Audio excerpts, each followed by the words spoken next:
Welcome to Short Cover Look, where we squeeze the bigger picture out of literature. I'm Adrian Fort. And I'm Dalton Gentry. And we're here for a review. Dalton, what are we reviewing? We did a short story. We did something a little different, something we've never read before. Right. This is Defender of the Faith by Phillip Roth. My first Phillip Roth. My first Phillip Roth as well. Okay. So what happened? Sergeant Marks is coming into his own during his time in the military, when he is forced to question what his own means. His own as an individual, his own as an individual apart from his faith, or his own as being with his own people. The question is forced by his exposure to the conniving but mercurial private Grossbart. 3 good things, 3 bad things, quotes, literary analysis, rating, and recommendation based on the text. Dalton, 3 good things, what have you got? All right. First and foremost, this is a good exploration of the Jewish dynamic. I think that was something he focused on here, and I think there's a lot of good dynamics going on here about a good traditional religious approach as to a more relaxed religious approach, and like the juxtaposition. Juxtaposition? There you go. That's what I was getting at between the two. And I think given the time that this was published, that was very prominent, and I would assume made this very controversial at the time. Roth creates simple characters that are both realistic and believable. I don't have any issues believing these characters. I'm very happy investing myself in them. This seems like a very reasonable short story. It's relatable. And finally, a lot is being said for what little is going on. We had a lot of issues with Adjustment Day telling us and not showing us. This is showing us a lot without telling us so much. And I think that's great. Anyway, yours. I'm going to end up taking a bit of exception to your 3 good things with my 3 good things. Okay. But one, I love the humor happening here. Yes. It is strong and it is constant after the first 10-ish pages of the short story. 2, this is an introduction to a lot of, like you said, culture. Yes. Right? We don't ever get very densely into culture. But if this culture is something with which you are not familiar, you are forced to look into a little bit, right? It makes you familiar and it keeps you interested so you'll want to know more. Right. So that's a good thing. 3, there are complex characters happening on the page. Okay. And that is the reason they're so good and feel so real. And Okay. they feel easy because they're complex. Fair. Because I'll you're give not you that. forced to do the work. The character is doing the work for his or herself. They're for simple himself. enough to approach. They're very reasonable to approach, but there's a lot going on with these characters. That's a good way of putting it, yes. Bad things. You want to go ahead? The end feels very sitcomish. Okay. And feels very comedic for the weight of what is actually being done to that character. Okay. 2, style and voice suffer for characterization because the characters are what is driving this piece. And 3, I will not say this is forgettable, but if you are not primed for this type of literary experience, I don't imagine it being very memorable. Okay. I have that, and I think these are very similar to your bad things, so I think we're probably firing on the same page here. The dialogue in this can get a bit muddy, and you can kind of lose yourself in it. It's hard to find a voice. The characters are all very similar in this. The end of this is very ambiguous, and the dynamic between the characters is there, but it's never really capitalized on. It seems like it is sitcom-y, as you put it. I agree with that, 100%. And finally, there are some liberties taken here, such as the reactions to the letters, how the military would react to that. I'm not sure that I believe. I think it is there for the story, and it is not as realistic as the story is trying to be. I'm going to ask you what you mean by that, to the letters. Let's talk about... so one parent writes a letter and we have to change and how everything. it works.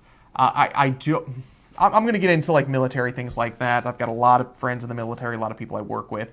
I'm going to say wholeheartedly that is not how it works. Right. We'll get into that quite a bit. Do you have some quotes here?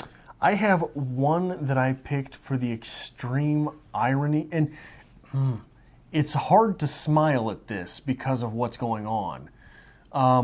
But the cleverness employed here is just top of the line. Okay. So what we have is this is World War II.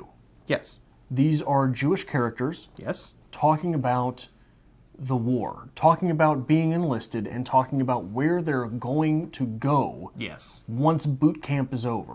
Boot camp? What do we? Essentially, it's boot yeah. camp. They're new recruits, so they're at boot camp. My parents keep asking and asking where we're going, Fishbein said. Everybody says the Pacific. I don't care, but my parents, if I could relieve their minds, I think I could concentrate more on my shooting. I don't know where, Fishbein. Try to concentrate anyway. Try to concentrate anyway. What we're doing is the specter of the Western Front is alive and well. The specter of the Western Front is concentration camps. The specter of the Western Front is the war of Hitler persecuting the Jews. Mm-hmm. He's talking about the Pacific Front. He's talking about the other war. Yeah. He's talking about staying away from that. And if I knew where we were going, I think I could concentrate and shoot. Yeah. Try to concentrate anyway. It's good. It is good. I don't have a quote explicitly saved here. I read mine from the New Yorker. So this is available online, full text, if anyone would like to read it as well. And that is something that is worth talking about a little bit. I picked this because we both have the Oxford Book of American Short Stories as compiled by Joyce Carol Oates. I think you have the second edition and I have the first. I don't think either of us was aware of that at the beginning. Yeah, when until I chose this, here. I chose it because it was in this. And you agreed. You said, yeah, it's in that. It's in Joyce Carol Oates, we got right? the same book. Yeah. So there are differences between those two texts. First and foremost, a little plug here. This happens just an hour away from home. Yeah. Crowder. Have you been to Crowder? I have not. I have. I mean, it's really interesting to read something that's been set somewhere that you've been many times before. This is maybe an hour and a half away from us. So, interesting point. Which makes it is interesting, but it's an hour and a half from here, which means it's still probably a good 2 hours from St. Louis. Okay. Right? Like I've never 2 hours from you're closer to about 4 hours from St. Louis. Yeah. So 4 hours from St. Louis. Yeah. He makes that sound like an afternoon trip. Fair. Doesn't Very he fair. in here? So I'm not going to say that he's never been there, he's never done this, but I will say that the time there seemed off. Okay. Because he goes to St. Louis after, doesn't he? Yes. He goes to St. Louis. It's not just where you can hear the Cardinals game. Yeah. During one of these scenes. I just find it interesting because when they said Crowder, I'm like, oh, Camp Crowder. And then they start talking about St. Louis. I'm like, oh, shit. Yeah. I know where that is. Yeah. All right, moving on. There is a strong literary tradition with the state of Missouri. There is. There really is. And god damn it, it's always Mark Twain. I'm just not a fan. T.S. Eliot was born here. Was he? Yeah. I didn't know that. I mean, Hemingway wrote for the Star. Oh, Langston Hughes. Langston Hughes is from Missouri. Hughes. There's a lot going on there, but all we ever talk about is fucking Mark Twain. Anyway. What's wrong with Mark Twain? I don't like Mark Twain. We'll get back to Mark Twain. Anyway, what do you want to talk about here first and foremost? Well, the title. Okay. Defender of the Faith. Do you know what that means? Where are you going with this? English monarchs are defenders of the faith. Okay. English monarchs are defenders of the Anglican faith. Do you know why it's defenders of the Anglican faith? Why is that? Because they were defenders of the faith as prompted by Rome, but Henry VIII split from the Roman Church. Henry VIII, I am not a history buff, okay, so I'm going to get yelled at by someone, but Henry VIII, I think, split from the Pope's influence. They were no longer defenders of the faith, and Henry VIII said, no, we got this other thing, this other faith. We're defenders of this one. It's still okay. Okay. So what we've got there is we've got Marx, who is culturally Jewish. He doesn't seem to be religiously Jewish. Okay, that's fair. He doesn't abide by the eating practices. He doesn't take part in the holidays. He doesn't go to the services. But he seems to be culturally Jewish as opposed to... I grew up Jewish and I'm not really affiliated anymore. Okay. Yeah. And that split from the Roman Church to the Anglican faith, now he's with the Anglican faith of the military. Okay. Right? Versus the more seminal faith that Grossbart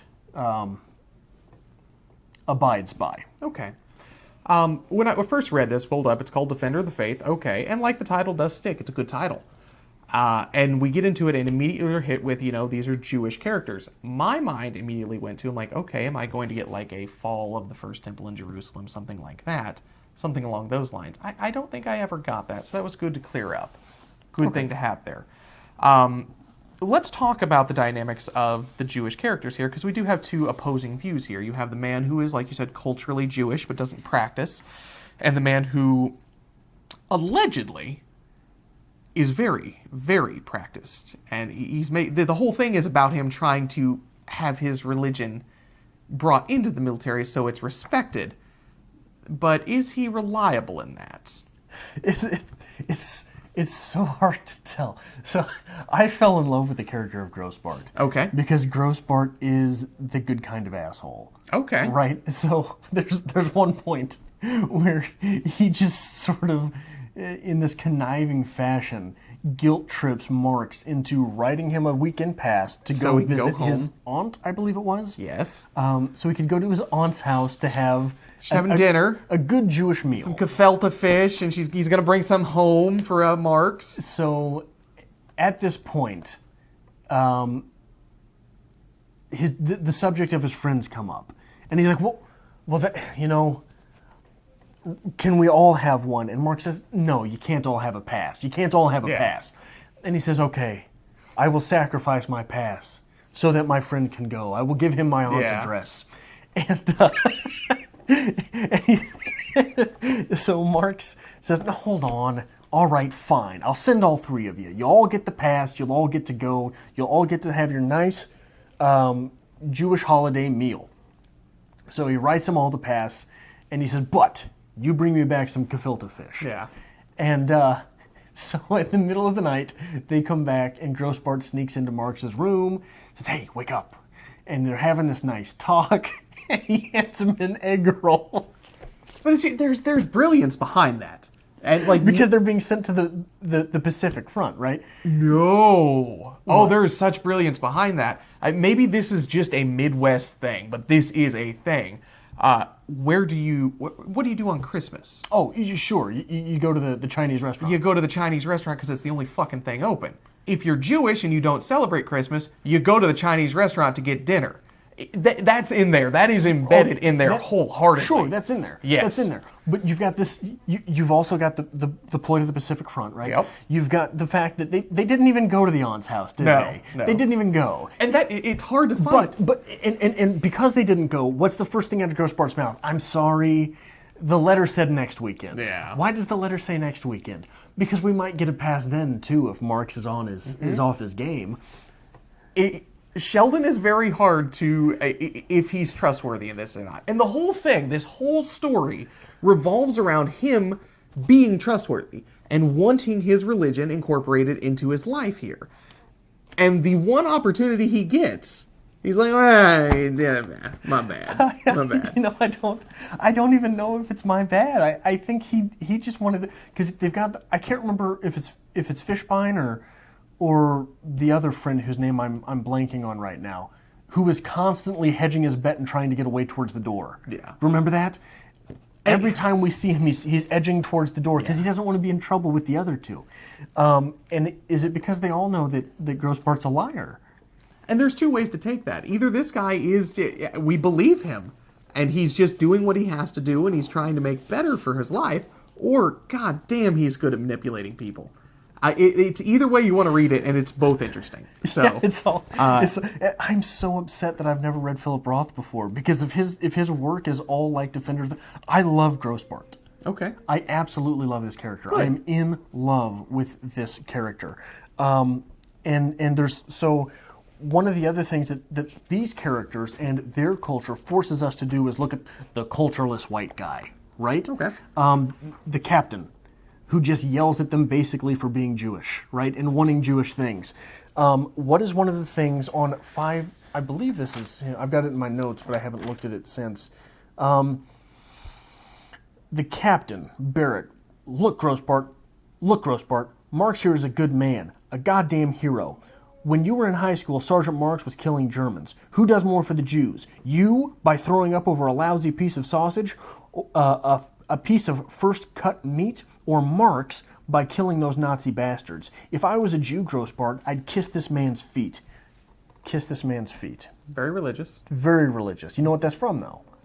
Is that that's the Bible, Jesus washing the feet of the disciples? Right, that's Yes. Jesus. Yeah. That's not the Old Testament. Yeah, not Old Testament. That's not So it's referring to the New Testament. Christ washed the disciples' feet.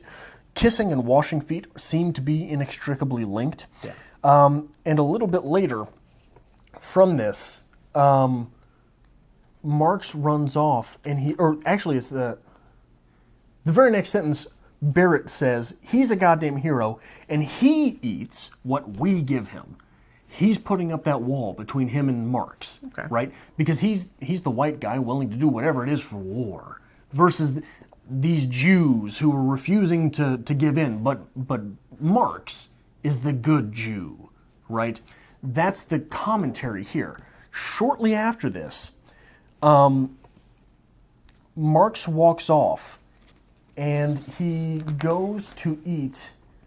I walked off to eat my rations with the other non-coms. So, Cap is not one with me, but I'm not one with them either. Okay. Right? Okay. So, a lot of what this story is it is a struggle between identity and position. Right? Okay. Grossbart is pleading to Marx's identity.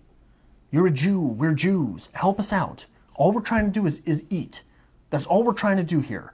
Once he starts getting on that side, then Grossbart starts to take advantage of all sorts of other things. Okay. Captain Barrett is part of Marx's position, not his identity. So what he's saying is Marx has forfeited his identity to be part of his position, and that's why he's such a hero. You need to leave that behind, Grossbart, Okay. and become a hero yourself. It is only by sacrificing your identity and becoming another ant in the colony that we can do this. And that is a very militaristic ideology. Absolutely. That is an interesting point to bring up. It seems like Marx is a man on both sides, and he doesn't seem to know where he fits on this. But he's comfortable with where he so is. at the end, what do we have happen? At the end, Marx basically lashes out against Sheldon. So Grossbart has used his identity Yes. to get someone else Yes. to send him to New York. New Jersey, yes. as opposed to the Pacific Front. Correct. And Marx makes the point of having that adjusted so he doesn't go. But what does he use? What does he use? He uses his position, not his He identity. does use his position, yes. So this is ultimately this character choosing position over identity. Okay. Choosing the life that he has formed for himself versus the life the identity into which he was born. Okay, that's a very interesting point. So that is the core struggle here. Now, another thing that is interesting to look at, early in the piece, I think it's while they're at the service, Marx is talking to Grossbart and he notices his teeth, and he says it was a very humanizing moment because it was at that moment he realized, this was a kid at one time. Yeah. This is basically still a kid. Yes. Maybe a half a decade ago, he's 19 now. He would have been 14. Someone would have been driving him to the dentist. That is a very humanizing moment in the story, and it's one of the things that makes Marx comfortable with the decisions he's been playing. But what does that tell us about Grossbart?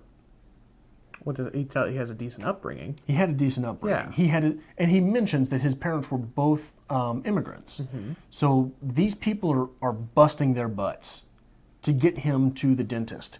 A little bit later, to St. Louis, to Shelley's aunt. We'll have a regular cedar. Play hide the matzo. He gave a broad, black-toothed smile. This is Fishbein talking. Fishbein did not have the same upbringing that Grossbart did. Okay. Does that hint at some form of privilege from Grossbart, where he's willing to make these claims, he's willing to take these risks because that's what he knows? And where are you falling to? What do you mean? You get a dishonorable discharge. You're going back to exactly. You're going back to a family who can support you. You'll have a position. Things are fine. But as compared to the other characters who are, like you said, edging towards the door, no, we got to make this work. This is it. This is as good as it's going to get. We got to make something work here. I think it's interesting you bring up the age dynamic between the two characters, Marks and Sheldon. Grossbart, excuse me. I keep calling him Sheldon. Because that adds another factor to this.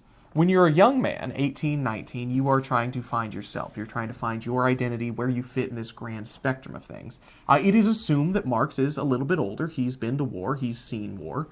Not considerably older, but I'm going to say 5-10 years. Well, with the length of the United States' involvement in World War II, you have to assume it's 5 at most. At least. I would say at most. At most? Because he's been to war. Okay. He's killed Nazis, and he's come back. Yes. But this is, again, you've taken this man who, at this point, is older. He's given up on trying to find that identity. He's become comfortable with who he is. He is a Jewish man, but he's comfortable in the fact that not only is he Jewish, but he's still going to do what he wants to do. He's not going to follow dietary guidelines, things like that. And he started to form that professional relationship. That's something that comes with age. Once you get past finding yourself, you find that place for yourself in the world. So I think this is a coming-of-age type thing, because in the end, he does choose his profession. And you would assume that, Sheldon's going to get knocked down a little bit, and he's either going to choose identity, or he's going to be like, well, we're moving on now. Because he's going to the Pacific regardless. Yeah, you're going to active duty, right? Like yes. You, by all intents and purposes, by all assumptions, you're going to be shot at. Yeah. He is sending a man to be shot at. He's sending him to his death. Yeah. So one of the things that is not stated here, but you pointed to military culture. Who is the guy who tries to avoid active duty? He's not a good guy. Okay. That's one of the right. You don't pull strings to try and get out of that. If everybody has to do it, everybody has to do it. Yeah. You don't try to get out of it. So it is unstated here that you're not. I'm not sure the words to talk about this because I've never been in the military. I think Sheldon's being built up as a very amicable character. He's likable. He's funny. He gets by with all this. He's a very comfortable character. But when you look deeper into it, he is trying to avoid service. I mean, a hell of a lot better go sit in New Jersey than go get shot at. Exactly. And in the military, so Marks judges him for that. Absolutely. And as he would in this military setting, for sure. But we're never told that. No. So not being told that, it is possible if you don't know that, to find Marks a very vindictive character, isn't it? I don't see it as vindictive. No, I know what you're getting at here. But it is possible if you are not familiar with that to say, "Oh my God, this is a sitcom episode where at the end you send a guy to get killed." Yeah, right. And I brought up military culture a little bit because the letter that Sheldon's mother wrote to the governor, political, whatever. Congressman, right? Congressman. I am not sure that was Sheldon's mother. I would like to assume that was Sheldon who penned that letter. Oh, yeah, no, it's given to us. Yeah, it's told to us that it is. And it's told in a very funny fashion because through conversation, Marks learns that neither of Sheldon's parents really speak English. Yeah. I'm trying to how I want to word this. That's not how that letter is received in the military, especially at a boot camp level. Like I said, I've had a lot of friends who've gone to the military, a lot of former employees of mine who have gone off to the military. And one thing they say is, whatever you do, just don't write me a letter while I'm in boot camp. Because if you get a letter in boot camp, it's your ass. Really? You will be... It's part of that. They're trying to strip away identity. They're trying to make that military mindset. And there's nothing wrong with that. It is hard to engrave into someone's mind that, you're going to die. We are going to send you to your death, and if you're strong enough, you will survive, but it's for the greater good. So I understand where it's coming from. I'm not bashing that aspect. But that letter would be scrutinized. He would be made fun of for that letter, and sure as hell it wouldn't fix anything, even if it was this letter to a congressman. Now, I understand this is a religious thing. We have to respect the religion of this. But it's not as simple as the captain having a conversation with them and, oh, well, we're just going to figure it out. Absolutely not. Well, but in fairness to the story, that's not what happens. Okay. He ends up getting his neck breathed down because the captain doesn't want it to be a news scandal that we're violating people's religions in the military. Correct. But what does the captain come and do? He comes and yells at Grossbart and then drives off and leaves Marks with Grossbart, despite the fact that Marks accompanied him to there. Correct. But again, that's not what the extreme... there would be more to that. Okay. At that point, there would be an attempt to reassociate Sheldon into the military, to break that characteristic, to make him more militaristic, more in that mindset. It's not just, oh, I'm going to get pissed off, yell at him, and drive away. Absolutely not. You're going to be doing some extra duty for this. You're going to be scrutinized for this. Because regardless of what you're feeling or not, regardless of trying to avoid a scandal, we're in this together. You're taking a very minor thing and making it a big thing when we should be focusing on this. Okay. Anyway, that's my answer. Do you have any other points you want to make here real quick? We've got, I think so. At the end, he accepts his own fate. The last line is, I accepted my own, talking about fate. What is his own fate? Go on. Is it the loss of Jewishness? But he kept the Jews together, didn't he? He did. He kept, so Grossbart was the leader of that pack. He kept Grossbart with the other two. Yeah. We're left to assume. It which is looking out for the other two, but not so much Grossbart. It could be as simple as, he accepted his fate, he made the decision. Because when you make a decision of that magnitude, you're basically sending a man to his death. And now you're going to the Pacific, and this random guy with, A, because it's alphabetical, we're going to give him a break. Yeah. He's going to be the lucky one. Right. So it's very interesting. There's a lot going on with these characters. And that's a great thing. That's what makes this piece great. What would you rate this piece, your first Phillip Roth? I would give this 91 Grossbarts out of 100. Okay, I'm pretty close. I didn't want to give it that A rating. I gave it 89 egg rolls. Okay. There are so many good things going on here that I have to give it an A. Okay. I'm going to say it's right there. It is right there. It was enjoyable. I would suggest it. What would you suggest in addition to this? I have no idea why, but this short story made me want to go back and reread Communist by Richard Ford. Okay. But on a more military mishap in the fine state of Missouri, read the private history of the private history of a campaign that failed by Mark Twain. Okay.